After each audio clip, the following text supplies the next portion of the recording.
ನಮಸ್ಕಾರ ಎಲ್ರಿಗೂ, ಹೇಗಿದ್ದೀರಾ? ನೀವು ನೋಡುತ್ತಿರುವ ನಮ್ಮ ರುಚಿಕಟ್ಟೆ ಚಾನಲ್ಗೆ ಸ್ವಾಗತ. ಇವತ್ತು ನಾನು ನಿಮಗೆ ಚಿಕನ್ 65 ಯಾವ ರೀತಿ ಮಾಡೋದಂತ ಹೇಳ್ಕೊಡ್ತೀನಿ. ಇದು ತುಂಬಾ ರುಚಿಕರವಾಗಿರುತ್ತೆ. ಊಟದ ಜೊತೆ ಸೈಡ್ ಡಿಶ್ ಆಗಿ ತಿನ್ನಲಿಕ್ಕೆ ತುಂಬಾ ಚೆನ್ನಾಗಾಗುತ್ತೆ. ನೀವು ಇದನ್ನು ಹೀಗೂ ಕೂಡ ತಿನ್ಬೋದು. ಸೊ ಹಾಗಾದರೆ ಬನ್ನಿ ಯಾವ ರೀತಿ ಮಾಡೋದಂತ ನೋಡೋಣ. ನಾನಿಲ್ಲಿ 1 kg ಬೋನ್ಲೆಸ್ ಚಿಕನ್ನ ಚೆನ್ನಾಗಿ ತೊಗೊಂಡಿದ್ದೀನಿ. ಇವಾಗ ಇದಕ್ಕೆ ನಾನು ಕಾರ್ನ್ಫ್ಲವರ್ನ ಹಾಕ್ಕೊಳ್ತಾ ಇದ್ದೀನಿ. ಇದನ್ನು 3 ಸ್ಪೂನ್ ಕಾರ್ನ್ಫ್ಲವರ್ ಹಾಕ್ಕೊಳ್ತಾ ಇದ್ದೀನಿ. ಇದ್ರ ಜೊತೆಗೇ ನಾನು 2 ಸ್ಪೂನ್ ಮೈದಾನ ಸೇರಿಸ್ಕೋತೀನಿ. ಮೈದಾ ಹಾಕಿದರೆ ಚೆನ್ನಾಗಿ ಬೈಂಡಿಂಗ್ ಆಗುತ್ತೆ. ಸೊ ಅದ್ರ ಸಲುವಾಗಿ ನಾನು ಮೈದಾನ ಇಲ್ಲೇ ಹಾಕ್ಕೊಳ್ತಾ ಇದ್ದೀನಿ. ಮತ್ತು 1 ಸ್ಪೂನ್ ಉಪ್ಪನ್ನು ಹಾಕ್ಕೊಳ್ತಾ ಇದ್ದೀನಿ. 2 ಸ್ಪೂನ್ ನಾನಿಲ್ಲಿ ಖಾರದ ಪುಡಿನ ಹಾಕ್ಕೊಳ್ತಾ ಇದ್ದೀನಿ. ನಿಮಗೆ ಸ್ವಲ್ಪ ಖಾರ ಜಾಸ್ತಿ ಬೇಕಂದರೆ ಜಾಸ್ತಿ ಹಾಕ್ಕೋಬೋದು, ಇಲ್ಲ ಕಡಿಮೆ ಬೇಕಂದರೆ ಕಡಿಮೆ ಕೂಡ ಹಾಕ್ಕೋಬೋದು. ಮತ್ತು ಅರಿಶಿನ ಅರ್ಧ ಸ್ಪೂನ್ ಹಾಕ್ಕೊಳ್ತಾ ಇದ್ದೀನಿ. ಇದ್ರ ಜೊತೆಗೇ ನಾನು ಚಿಕನ್ 65 ಮಸಾಲೆ ಇದೆ ಅಲ್ವಾ, ಅದನ್ನು ಸೇರಿಸ್ಕೊತಾ ಇದ್ದೀನಿ. ನಾನಿಲ್ಲಿ 2 ಪ್ಯಾಕೆಟ್ನ ಹಾಕ್ಕೊಳ್ತಾ ಇದ್ದೀನಿ. 1 kgಗೆ 2 ಪ್ಯಾಕೆಟ್ ಕರೆಕ್ಟಾಗುತ್ತೆ.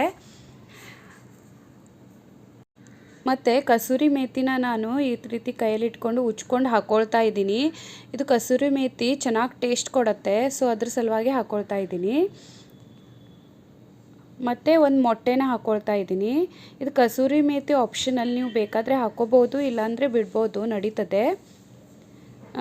ಇವಾಗ 2 ಸ್ಪೂನ್ ನಾನಿಲ್ಲಿ ಶುಂಠಿ ಬೆಳ್ಳುಳ್ಳಿ ಪೇಸ್ಟ್ನ ಹಾಕ್ಕೊಳ್ತಾ ಇದ್ದೀನಿ.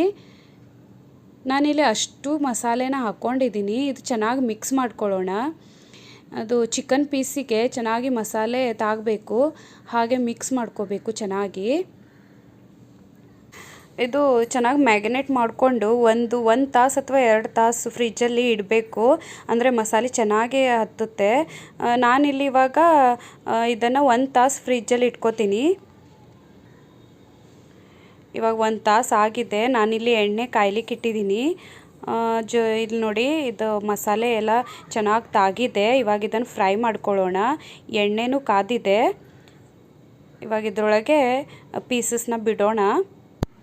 ಇದನ್ನು ಚೆನ್ನಾಗಿ ಫ್ರೈ ಮಾಡ್ಕೋಬೇಕು. ನಾನು ಇದನ್ನು ಮೀಡಿಯಮ್ ಫ್ಲೇಮಲ್ಲಿ ಫ್ರೈ ಮಾಡ್ಕೋತೀನಿ.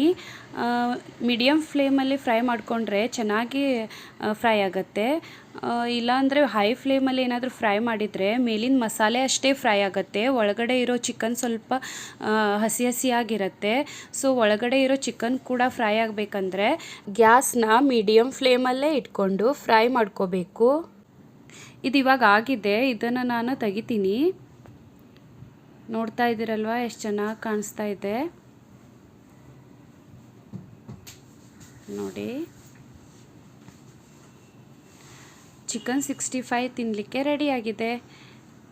ಇದನ್ನು ನೀವು ಮನೆಯಲ್ಲೇ ಟ್ರೈ ಮಾಡಿ ಮತ್ತು ನಿಮ್ಮ ಅನಿಸಿಕೆಯನ್ನು ನಮಗೆ ಕಮೆಂಟ್ ಮೂಲಕ ತಿಳಿಸಿ. ಹಾಗೆಯೇ ನಿಮಗೆ ಈ ರೆಸಿಪಿ ಇಷ್ಟ ಆದರೆ ನಮ್ಮ ಚಾನಲ್ನ ಲೈಕ್, ಶೇರ್, ಸಬ್ಸ್ಕ್ರೈಬ್ ಮಾಡಿ. ಬೆಲ್ ಐಕಾನ್ ಒತ್ತಲು ಮರೆಯಬೇಡಿ. Thanks for watching. Take care. Bye bye.